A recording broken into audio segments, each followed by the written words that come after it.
ನಮಸ್ತೆ ಎಲ್ಲರಿಗೂ. ಇವತ್ತು ಸ್ವಲ್ಪ ಗಾರ್ಡನ್ ಅಪ್ಡೇಟಲ್ಲಿ ನಾನು ಎಷ್ಟೋ ಜನಕ್ಕೆ ಹೂವಿನ ಬಳ್ಳಿಗಳು, ತರಕಾರಿ ಬಳ್ಳಿಗಳು ಎಲ್ಲ ಹಬ್ಸ್ಬಿಟ್ಟು ಗಿಡ ಬೆಳೆಸ್ಬೇಕು ಅಂತ ಆಸೆ ಇರುತ್ತೆ. ಆದರೆ ಅವ್ರಿಗೆ ಅದು ಬಳ್ಳಿಗಳು ಹಬ್ಸೋಕ್ಕಾಗಲಿ ಅದಕ್ಕಾಗಲಿ ಯಾವ ಥರ ಮಾಡಬೇಕು ಅನ್ನೋದು ಅನುಕೂಲ ಇರಲ್ಲ. ಅದನ್ನು ನಾನು ಈ ವಿಡಿಯೋದಲ್ಲಿ ತಿಳಿಸ್ತೀನಿ. ಯಾವ ಥರನೂ ನಮಗೆ ಬಳ್ಳಿಗಳು ಹಬ್ಸೋಕ್ಕೆ ಜಾಗನೂ ಇಲ್ಲ, ಆ ಥರ ಅನುಕೂಲ ಇಲ್ಲ ಅಂದಾಗ ಯಾವ ಥರ ಮಾಡ್ಬೋದು ಅಂತ. ನಾನು ಫಸ್ಟು ಸ್ಟಾರ್ಟಿಂಗು ಗಾರ್ಡನ್ ಮಾಡಿದಾಗ ಕೂಡ ನನಗೆ ಇರಲಿಲ್ಲ. ಇವಾಗ ಸ್ವಲ್ಪ ಇವಾಗ 3 ವರ್ಷದಿಂದ ನಾವು ಸ್ವಲ್ಪ ಬಳ್ಳಿ ಹಬ್ಸೋಕ್ಕೆ ಅದಕ್ಕೆ ಇದಕ್ಕೆ ಮಾಡ್ಕೊಂಡಿದ್ದೆ. ಅದಕ್ಕೆ ಮುಂಚೆ ನಾನೂ ಅಷ್ಟೇ ಬರೀ ಪಿಲ್ಲರ್ ಕಂಬಿಗಳಿದ್ವು, ಅದಕ್ಕೂ ಯಾವ ಥರ ಕಟ್ಟಿ ಎಲ್ಲ ಮಾಡಿದ್ದೀನಿ ಅಂತ ಹಳೇ ವಿಡಿಯೋ ಇದೆ. ನಾನು ಬಳ್ಳಿ ಎಬ್ಸಲು ಯಾವ ಥರ ಮಾಡ್ಕೊಂಡಿದ್ದೀನಿ ಅಂತಿದೆ, ಅದನ್ನು ಬೇಕಾದ್ರೂ ನೋಡ್ಬೋದು. ನಾನು ಈ ವಿಡಿಯೋದಲ್ಲೂ ಸ್ವಲ್ಪ ಡೀಟೇಲಾಗಿ ಹೇಳ್ತೀನಿ. ಇದು ಇನ್ನೂ ಈಸಿ. ನಾನು ಯಾವ ಥರ ಹೇಳ್ತೀನಿ ಅಂತ ಆ ಥರ ಮಾಡ್ಕೊಬೋದು. ನೀವು ಮಾಡ್ಕೊಂಡು ಎಲ್ಲ ಥರದ ಬಳ್ಳಿಗಳ್ನ ಬೆಳೆಸ್ಕೊಂಡು ಖುಷಿ ಪಡ್ಬೋದು, ಎಲ್ಲ ಮಾಡ್ಬೋದು. ನೋಡಿ, ಇವತ್ತು ದಾಸವಾಳದ ಹೂವು ಇಷ್ಟು ಹರಡಿದ್ದಾವೆ. ರಾತ್ರಿ ಎಲ್ಲ ಮಳೆ ಬಂದಿದೆ. ಮಳೆ ಬಂದು ಸ್ವಲ್ಪ ಎರೆಹುಳ ಎಲ್ಲ ನೀರು ಹಾಕಿಲ್ಲ ಇವತ್ತು ನೈಟು. ನಿನ್ನೆ ಸಾಯಂಕಾಲ ಶುರುವಾಗಿದ್ದು ಸಣ್ಣಗೆ, ತುಂಬ ಜೋರು ಅಂತಲ್ಲ, ಸಣ್ಣಗೆ ಬಂದ್ಬಿಟ್ಟು ಗಿಡಕ್ಕೆ ನೀರಾಗೋಷ್ಟು ಬಂದಿತ್ತು, ಅದಕ್ಕೆ ಹಾಕಿಲ್ಲ. ಇರುವೆಗಳು ಮೇಲಕ್ಕೆ ಬಂದಿದ್ದಾವೆ. ಆಮೇಲೆ ಎರೆಹುಳಗಳು ಬೆಳಗ್ಗೆ ಎಲ್ಲ ತುಂಬ ಹರಿದಾಡ್ತಿದ್ವು ಅಂತ ನಮ್ಮ ಅಳಿಯ ಹೇಳಿದರು. ಅವನ್ನ ಹಾಕಿದ್ರು. ನಾನು ಬೆಳಗ್ಗೆ ಬರೋಕ್ಕೆ ಹೋಗಲಿಲ್ಲ. ಈ ನಡುವೆ ಬೆಳಗ್ಗೆ ಹೊತ್ತು ಬಿಸಿಲಿರುತ್ತೆ ಅಂತೇಳಿ ಬರೋಕ್ಕೆ ಹೋಗಲ್ಲ. ನನಗೆ ಯಾವಾಗೋ ಕೆಲಸ ಇದ್ದಾಗ ಒಂದು ಸ್ವಲ್ಪ ಮಾಡ್ತೀನಿ. ಏನಾದ್ರು ಕೆಲಸ ಇದ್ದಾಗ ಸಾಯಂಕಾಲದ ಹೊತ್ತು ಮಾಡ್ತೀನಿ. ಇನ್ನೊಂದು ಸ್ವಲ್ಪ ಗಾರ್ಡನ್ ಕ್ಲೀನಿಂಗ್ ಇದೆ. ಇವಾಗ ಒಂದಿನ ಬಂದರೆ ಒಂದಿನ ಗಾರ್ಡನೇ ಬರ್ತಾ ಇಲ್ಲ. ಸ್ವಲ್ಪ ಮನೆಯಲ್ಲೇ ಕೆಲಸ ಇರೋದು, ಅದು ಇದು ಮುಗಿಸ್ತಾ ಇದ್ದೀನಿ. ನೋಡಿ, ಇವತ್ತು ಹೂವು ಇಷ್ಟು ಹರಡಿದ ಮೇಲೆ ನಾನು ಮೊನ್ನೆ ನಮಗೆ ಗಾರ್ಡನ್ನಲ್ಲಿ ಆ ಕಡೆ ಸೈಡು ಈ ಕಡೆ ಸೈಡು ಸ್ವಲ್ಪ ಕರೆಕ್ಟಾಗಿರೋಂಗೆ ನನಗೆ ಖುಷಿ. ಇದು ಒಂಥರ ಚೌಕಾಗಿ ಬರಬೇಕು ಗಾರ್ಡನ್, ಆ ಥರ ಮಾಡ್ಕೊಳಕ್ಕೆ ಇಷ್ಟ. ಈ ಸೈಡು ಸ್ವಲ್ಪ ಕಟ್ಟಾದಂಗಿತ್ತು ನಲ್ಲಿ ಕಡೆ. ಅದನ್ನು ನಾನು ಯಾವ ಥರ ಮಾಡಿದೆ ಅಂತ ನಿಮಗೆ ಅವತ್ತು ಹೇಳಿದ್ದೀನಿ. ಅದನ್ನು ಇವತ್ತು ಒಂಚೂರು ನೀಟಾಗಿ ತೋರಿಸ್ತೀನಿ ನಿಮಗೆ. ಆ ಥರ ಮಾಡ್ಕೊಬೋದು. ಯಾವುದಾದ್ರು ಬೇಡದೇ ಇರೋ ಪೈಪುಗಳು ಅಥವಾ ಬಂಬುಗಳು ಇದ್ರಿಗಿನ ಬಂಬು ಕೂಡ ಇವಾಗ ಸಿಗುತ್ತೆ, ಅಮೆಜಾನಲ್ಲಿ ಸಿಗುತ್ತೆ. ಅಥವಾ ಬೇರೆ ಕಡೆ ಎಲ್ಲ ಬಂಬು ಬಜಾರ್ ಅಂತೀವಲ್ಲ, ಅಲ್ಲೆಲ್ಲ ಸಿಗುತ್ತೆ. ತುಂಬ ಸಣ್ಣದಂದರೆ ಕಮ್ಮಿ ರೇಟಲ್ಲೇ ಸಿಗ್ತವೆ ನಮಗೆ. ತುಂಬ ದಪ್ಪ ಬೇಡ ಗಾರ್ಡನ್ಗೆ. ನಾವು ಬಳ್ಳಿ ಹಬ್ಸೋಕ್ಕೆ ಸಣ್ಣದೇ ಬಂಬು ತರ್ಬೋದು. ತೋರಿಸ್ತೀನಿ. ನಾನು ಸ್ವಲ್ಪ ಪೈಪ್ ಥರ ಒಂದು ಚಿಕ್ಕದು ನಲ್ಲಿ ಪೈಪ್ ಇರುತ್ತಲ್ಲ, ಆ ಪೈಪ್ ಸೈಜ್ ತರಿಸಿದ್ದೀನಿ, ನೋಡಿಸ್ತೀನಿ. ಇಲ್ಲೆಲ್ಲ ನಾನು ಸುಗಂಧರಾಜ ಹೂವಿನ ಗಡ್ಡೆ ಇಟ್ಟಿದ್ದೀನಿ. ಆಮೇಲೆ ಫಸ್ಟು ಬಂದ ತಕ್ಷಣ ಇದನ್ನು ಮತ್ತೆ ಗಮನಿಸ್ಕೊಂಡೆ, ಎಲ್ಲೂ ಇರಲಿಲ್ಲ. ಆದರೂ ಡೌಟಲ್ಲಿ ಅಲ್ಲಿ ಇಲ್ಲಿ ನೋಡಿದೆ. ನೋಡಿದರೆ ಇವಾಗ ನೋಡಿ, ನೆನ್ನೆ ನೋಡಿದ್ದಕ್ಕೂ ಇವತ್ತು ನೋಡಿದ್ದಕ್ಕೂ ಇರಲಿಲ್ಲ. ನಾವು 2 ದಿನ ಬಿಟ್ಟರೆ ಅಲ್ಲೆಲ್ಲೋ ಒಂದು ಇರೋದು ಜಾಸ್ತಿ ಆಗುತ್ತೆ. ಅದರಿಂದ ಈ ಥರ ಹುಳ ಬಂದಿರೋವನ್ನ ನೀವು ಡೈಲಿ ಗಮನಿಸ್ಕೊಂಬಿಟ್ರೆ ಅದು ಅಲ್ಲಿಂದ ಪೂರ್ತಿ ಖಾಲಿ ಆಗುತ್ತೆ. ಆ ಥರ ಮಾಡ್ಕೊಬೋದು. ಪಕ್ಕದಲ್ಲೂ ಗಿಡದಲ್ಲೂ ಏನು ಹರಡಿರಲಿಲ್ಲ. ಆಮೇಲೆ ಸ್ಟ್ರಾಬೆರಿ ಮಾತ್ರ ಎಲ್ಲ ಹೋಗ್ಬಿಟ್ಟು 2 ಗಿಡ ಉಳ್ಕೊಂಡಿದ್ದಾವೆ.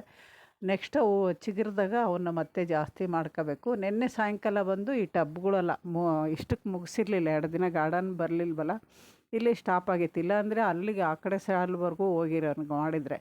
ಯಾಕೆಂದರೆ ಇವಾಗ ಕೆಲಸ ಕಮ್ಮಿ ಇರೋದ್ರಿಂದ ಒಂದಿನ ಮಾಡ್ತೀನಿ, ಒಂದಿನ ಮಾಡಲ್ಲ ಅದು ಆಗಲೇ ಸೋಂಬೇರಿತನೂ ಬಂದುಬಿಡುತ್ತಲ್ವ ಎಲ್ಲ ಆದಮೇಲೆ. ಆ ಥರ ನನಗೂ ಆಗಿದೆ. ಅದರಿಂದ ಸಾಯಂಕಾಲ ಬಂದು ಇಲ್ಲಿ ಇಷ್ಟು ಮಾಡ್ಕೊಂಡೆ. ಇದು ಬೇರೆ ಒಂದು ಅರ್ಧ ಗಂಟೆ ಕೆಲಸ. ಇದು ಪಾಲಕ್ ಸೊಪ್ಪು. ಆವಾಗ ಬೀಜ ಆಗಿತ್ತು ಒಂದು ಸರಿ. ಇದು ಯಾವ ಬೀಜ ಅಂತ ಗಾರ್ಡನಲ್ಲಿ ತೋರಿಸಿದ್ದೆ. ಪಾಲಕ್ ಬೀಜ ಬಂದುಬಿಟ್ಟಿತ್ತು ಅವಾಗೆಲ್ಲ ಬೆಳೆದು. ಅವೇ ಉದುರಿ ಸಸಿ ಬಂದಿದ್ದವು. ನಾನು ಆ ಥರ 10 ಸಸಿಗಳು ತೆಗೆದು ಇಟ್ಟಿದ್ದೀನಿ.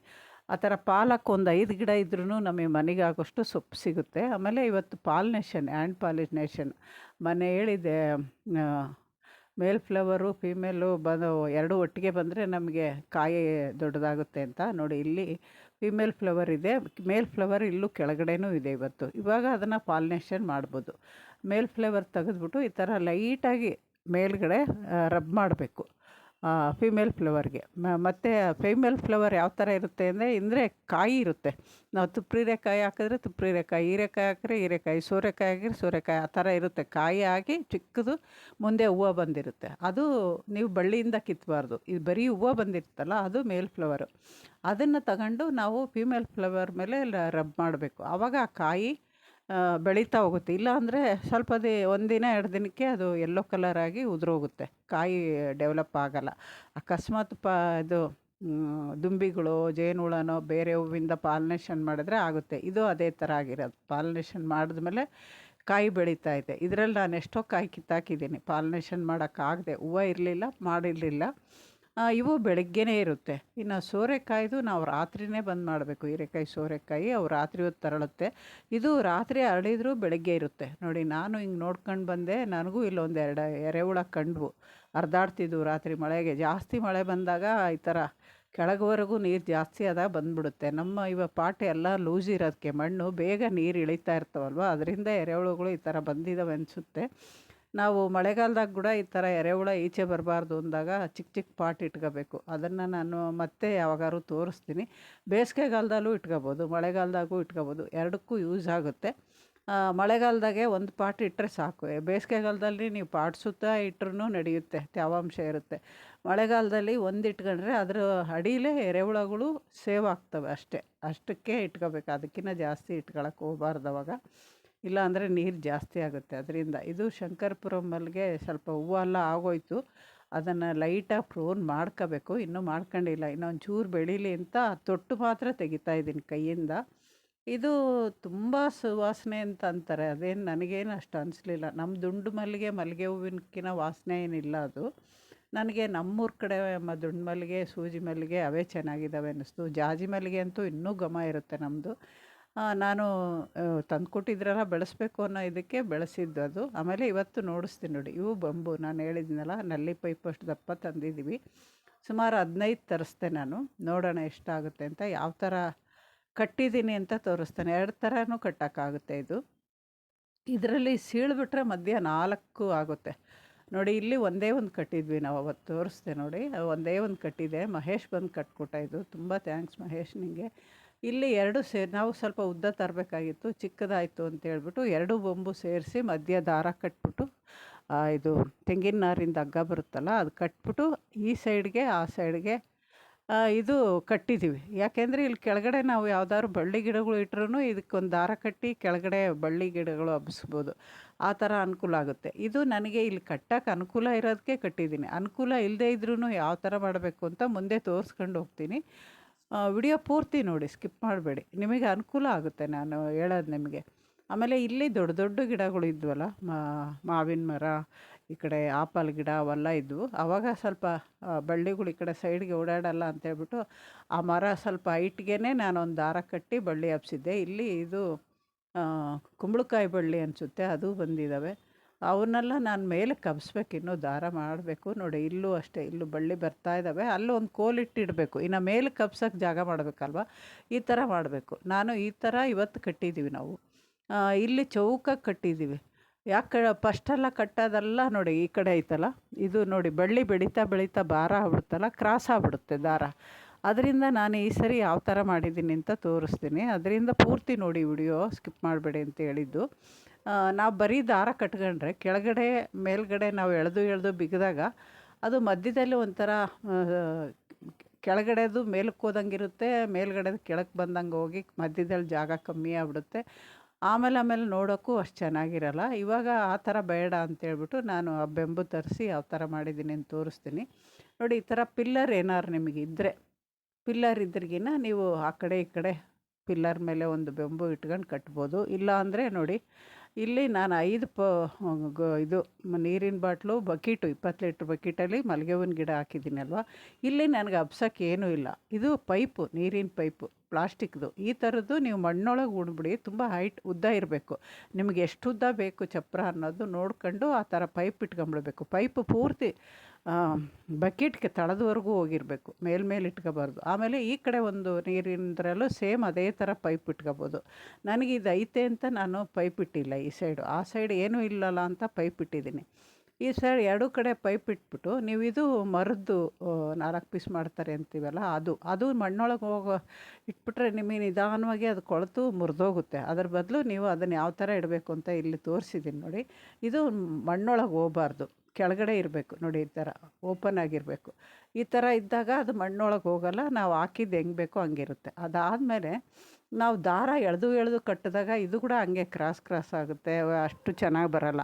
ನಾನು ಅದಕ್ಕೇನು ಮಾಡಿದೆ, ಕರೆಕ್ಟಾಗಿ ಸೈಜ್ ಇಟ್ಬಿಟ್ಟು ಅಲ್ಲಿ ಎಲ್ಲೆಲ್ಲಿ ಚೆಕ್ಸ್ ಬರುತ್ತೋ ಅಲ್ಲಿ ನಾನು ತಂತಿ ಬಿಗಿದ್ಬಿಟ್ಟಿದ್ದೀನಿ, ಎಳೆದಿಲ್ಲ. ಸರಿಯಾಗಿ ಅವು ಬೆಂಬಿನವು ಒಂದೊಂದು ಇಟ್ಬಿಟ್ಟು ಚೆಕ್ಸ್ ಥರ ಬರೋಂಗೆ ಮಾಡಿ ಅಲ್ಲೇ ಕಂಬಿ ಕಟ್ಬಿಟ್ಟಿದ್ದೀನಿ. ಆವಾಗ ಚೆನ್ನಾಗಿ ಬಂದೋಬಸ್ತಾಗಿದೆ ಇದು. ಆಮೇಲೆ ಮೇಲೆ ಇನ್ನೊಂದು ಎಳೆ ದಾರ ಕಟ್ಬೋದು, ಅಷ್ಟು ಹೈಟೇದು ಇದೆ, ತುಂಬ ಹೈಟ್ ಇದೆ. ನಾನು ಅಷ್ಟಕ್ಕೆ ಸಾಕು ಅಂತ ಬಿಟ್ಟಿದ್ದೀನಿ. ಮುಂದೆ ಏನಾದ್ರು ಬಳ್ಳಿ ಇನ್ನೂ ದೊಡ್ಡದಾಗಿ ಬೆಳೆದ್ರೆ ಬೇಕಾದ್ರೆ ಅಲ್ಲೊಂದು ದಾರ ಕಟ್ಕೋಬೋದು. ಆ ಥರ ಮಾಡ್ಕೊಂಡಿದ್ದೀನಿ ನೋಡಿ. ಈ ಥರ ಕಟ್ಕೋಬೋದು. ಏನೂ ಇಲ್ಲ ಅಂದಾಗ ನೀವು ಆ ಕಡೆ ಈ ಕಡೆ ದೊಡ್ಡ ಪಾಟಲ್ಲಿ ಈ ಥರ ಪ್ಲಾಸ್ಟಿಕ್ಕು ಬಂಬುಗಳಿಟ್ಬಿಟ್ಟು ನೀವು ಮಧ್ಯದಲ್ಲಿ ಈ ಥರ ದಾರಕ್ಕಿಂತ ನಾವು ಈ ಥರ ಪೀಸ್ಗಳು ಸಿಗುತ್ತೆ. ಒಂದರಲ್ಲಿ 4 ಪೀಸ್ ಆಗುತ್ತೆ ಬೆಂಬಲ್. ಅವರೇ ಹೇಳಿದ್ರೆ ಅವರೇ ಕಟ್ ಮಾಡಿಕೊಡ್ತಾರೆ. ಅವನ್ನ ತಗೊಂಬಂದು ಇಡಬೇಕು. ಆಮೇಲೆ ಅದಾದಮೇಲೆ ಈ ಕಡೆ ಆ ಪಿಲ್ಲರ್ ಮೇಲೆ ಈ ಪಿಲ್ಲರ್ ಮೇಲೆ ಒಂದು ಬಂಬು ಇಟ್ಟಿದ್ವಿ. ಇದು ಸ್ವಲ್ಪ ಉದ್ದ ಕಮ್ಮಿ ಆಯ್ತು. ನಾನು 10 ಅಡಿ ತರಿಸಿದ್ದೆ. 12 ಅಥವಾ 15 ಅಡಿ ತರಿಸಿದ್ರೆ ಪಿಲ್ಲರ್ ಮೇಲೆ ಆ ಕಡೆ ಈ ಕಡೆ ಕರೆಕ್ಟಾಗಿ ಕೂತ್ಕೊಳ್ಳೋದು. ಸ್ವಲ್ಪ ಕಮ್ಮಿ ಬಂತು. ಅದನ್ನೇ ನಾವು ಅಡ್ಜಸ್ಟ್ ಮಾಡ್ಕೊಂಡು ಈ ಥರ ಕಟ್ಟಿದ್ದೀವಿ. ಇವಾಗ ಇದು ಕೆಳಗಡೆ ಸ್ಟ್ರೈಟ್ ಆಗುತ್ತಲ್ವ. ಸ್ಟ್ರೈಟ್ ಆದಾಗ ನಾವು ಮೇಲೆ ದಾರ ಎಳೆದು ಕಟ್ಟಿದಾಗ ಇದು ಕೆಳಗಡೆ ಸ್ಟ್ರೈಟೇ ಇರುತ್ತೆ. ಮೇಲ್ಗಡೆ ಅಷ್ಟು ಇದು ಬರೋಲ್ಲ. ಮೇಲ್ಗಡೆ ಒಂಚೂರು ತಂತಿ ಕಟ್ಟಿದ್ದೀವಿ. ಇದು ಕೂಡ ಸ್ಟ್ರೈಟೇ ಇದೆ ನೋಡಿ. ಬಳ್ಳಿ ಬೆಳೆದ್ರೂ ಕೂಡ ತುಂಬ ಬಾಗಲ್ಲ. ಇವಾಗ ಈ ಥರ ಮಾಡ್ಕೋಬೋದು. ಕೆಳಗೆ ಮೇಲೆ ಏನೂ ಇಲ್ಲ, ಬರೀ ದಾರ ಕಟ್ಟಿದ್ದೀವಿ ಅಂದಾಗ ಅದು ಸ್ವಲ್ಪ ಈಗ ಹೇಳಿದ್ನಲ್ಲ, ಕ್ರಾಸ್ ಆಗಿ ಎಲ್ಲ ಶಿಂಕ್ ಆಗ್ಬಿಡುತ್ತೆ. ನಾನಾಗೆ ನೋಡಿ ಇವತ್ತೆಲ್ಲ ಕಟ್ಟಿದ್ದೀವಿ. ಸೈಡ್ ಪೂರ್ತಿ ಮಲ್ಲಿಗೆ ಗಿಡದ ಸೈಡ್ ಈ ಕಡೆ ಪೂರ್ತಿ ಕಟ್ಟಿದ್ದೀನಿ. ಯಾವುದೇ ಬಳ್ಳಿ ಆದ್ರೂ ಹಬ್ಸಕ್ಕೆ ಬರುತ್ತೆ ಅನ್ನೋದಕ್ಕೆ ಮೊದಲೇ ಕಟ್ಕೊಂಬಿಟ್ಟಿದ್ದೀನಿ ನಾನು. ಇಲ್ಲಿ ತುಪ್ರಿರೇಖೆ ಬಳ್ಳಿ ಟಬ್ಬಲ್ಲಿ ಹಾಕಿದ್ನಲ್ಲ, ಅದು ಹಬ್ತಾ ಇದೆ. ಅದು ಕೂಡ ಇವಾಗ ಹಬ್ತಾ ಇತ್ತು. ಅದಕ್ಕೂ ಸರಿ ಮಾಡಿದ್ದೀವಿ. ಕೆಳಗಡೆ ಒಂದು ಕಟ್ಟಿರಲಿಲ್ಲ, ಮೇಲೆ ಒಂಚೂರು ಕಟ್ಟಿದ್ವಿ. ಇವಾಗ ಕಟ್ಬಿಟ್ಟು ಮೇಲೆ ಅದಕ್ಕೆ ಒಂಚೂರು ತಂತಿ ಕಟ್ಟಬೇಕಿನ್ನು. ಮೇಲ್ಗಡೆ ತಂತಿ ಟೈಟ್ ಮಾಡಿದರೆ ಇಲ್ಲೊಂದಾಯಿತು. ಇಲ್ಲಿ ನೋಡಿ ತುಪ್ರಿರೇಖೆ ಬಳ್ಳಿ ಹಬ್ಬುತ್ತೆ. ಈ ಥರ ನಾವು ಬಳ್ಳಿಗಳಿಗೆ ಹಬ್ಬಿಸ್ಕೋಬೋದು. ಹೂವಿನ ಗಿಡನೂ ಹಬ್ಬಿಸ್ಕೋಬೋದು. ಇವಾಗ ನನ್ನ ಗಾರ್ಡನ್ ಅಲ್ಲಿ ಕಟ್ಟಾದಂಗೆ ಇತ್ತಲ್ಲ, ನಲ್ಲಿ ಕಡೆ ಸಮ ಆಗಿದೆ ಇವಾಗ. ನಿಮಗೆ ನಾನು ಬಾಯಲ್ಲಿ ಹೇಳಿದ್ರೆ ಗೊತ್ತಾಗಲ್ಲ, ನಮಗೆ ನೋಡಿದವ್ರಿಗೆ ಗೊತ್ತಾಗುತ್ತೆ. ಕರೆಕ್ಟಾಗಿ ಬರುತ್ತೆ. ಆಮೇಲೆ ಈ ಥರ ದಾರಗಳು ಆವಾಗವಾಗ ಇವಾಗ ಒಂದು ಬಳ್ಳಿ ಆಗೋದ್ಮೇಲೆ ಕಿತ್ತಾಕ್ತೀವಲ್ವ, ಬಳ್ಳಿ ಎಲ್ಲ ತೆಗ್ದಾಗ ಎಲ್ಲೆಲ್ಲಿ ದಾರ ಲೂಸ್ ಆಗಿದೆಯೋ ಅವನ್ನೊಂಚೂರು ಮತ್ತೆ ಟೈಟ್ ಮಾಡ್ಕೊಂಡು ಮತ್ತೆ ಹಬ್ಸೋಷ್ಟೊತ್ತಿಗೆ ನಾವು ಜಾಗ ಮಾಡ್ಕೊಂಡ್ರೆ ಸರಿ ಹೋಗುತ್ತೆ. ನೋಡಿ ಯಾವ ಥರ ಕಾಣುತ್ತೆ ಅಂತ. ಇವಾಗ ಕಟ್ಟಿದ್ದೀವಿ ಎಲ್ಲನೂ. ಕೆಳಗಡೆ ಬೊಂಬು, ಮೇಲ್ಗಡೆ ತಂತಿ, ಮಧ್ಯದಲ್ಲೆಲ್ಲ ದಾರ ಕಟ್ಟಿದ್ದೀವಿ. ಇದು ಚೌಕು ಅಂದರೆ ಚೆಕ್ಸ್ ಥರ ಕಟ್ಕೊಂಬಿಟ್ರೆ ನಮಗೆ ಚೆಕ್ಸ್ ನಿಮಗೆ ಎಷ್ಟು ಅಗಲ ಬೇಕೋ ಅಷ್ಟು ಕಟ್ಕೊಬೋದು. ದೂರ ಬೇಕಾದ್ರೆ ದೂರ, ಹತ್ರ ಬೇಕಾದ್ರೆ ಹತ್ರ ಕಟ್ಕೊಬೋದು. ಈ ಥರ ಕಟ್ಕೊಂಬಿಡ್ಬೇಕು. ನಾನಿಲ್ಲಿ ಮರಗಳಿಗೆ ಕಟ್ಟಿದ್ದೀನಿ. ಇಲ್ಲಿ ಇನ್ನೂ ಕಟ್ಟಬೇಕು. ಬೊಂಬೆಲ್ಲ ಕಟ್ಟಿದ ಮೇಲೆ ಅದನ್ನು ಮುಂದಿನ ವಿಡಿಯೋಗಳ ಕಟ್ಟಾದಮೇಲೆ ನಿಮಗೆ ಶೇರ್ ಮಾಡ್ತೀನಿ. ಅದಲ್ಲದೆ ಈ ಥರ ಬಳ್ಳಿ ಗಿಡಗಳು ಇನ್ನೂ ಚಿಕ್ಕದಾಗಿ ಬೆಳೆದಿರುತ್ತಲ್ಲ, ಹೀರೆಕಾಯಿ ಆಗಲಿ ಯಾವುದೇ ಆಗಲಿ, ಸ್ಟಾರ್ಟಿಂಗಲ್ಲೇ ಇನ್ನೂ ಕಾಯಿ ಹೂವು ಬರ್ತಾಯಿದ್ರೆ ಕಟ್ ಮಾಡಿಬಿಡಿ. ಯಾಕೆಂದರೆ ಬಳ್ಳಿ ಬೆಳಿಬೇಕು. ಬಳ್ಳಿ ಬೆಳೆದ ಮೇಲೆ ಅದಕ್ಕೆ ಹೂವು ಬರೋಕ್ಕೆ ನಾವು ಅನುಕೂಲ ಮಾಡಿಕೊಡ್ಬೇಕು. ಸಣ್ಣದರಲ್ಲೇ ಬಳ್ಳಿ ಇನ್ನೂ ಚಿಕ್ಕದಾಗಿ ಇನ್ನೂ ಚೇತರಿಸ್ಕೋವಾಗಲೇ ಅವಕ್ಕೆ ಹೂವು ಕಾಯಿ ಬಂದುಬಿಟ್ರೆ ಬಳ್ಳಿ ಬೆಳೆಯೋಕ್ಕೆ ಹೋಗಲ್ಲ ಜಾಸ್ತಿ. ಅಷ್ಟೇ. ಅದಕ್ಕೆ ನಮಸ್ತೆ. ಇನ್ನೊಂದು ವಿಡಿಯೋದಲ್ಲಿ ಸಿಗ್ತೀನಿ.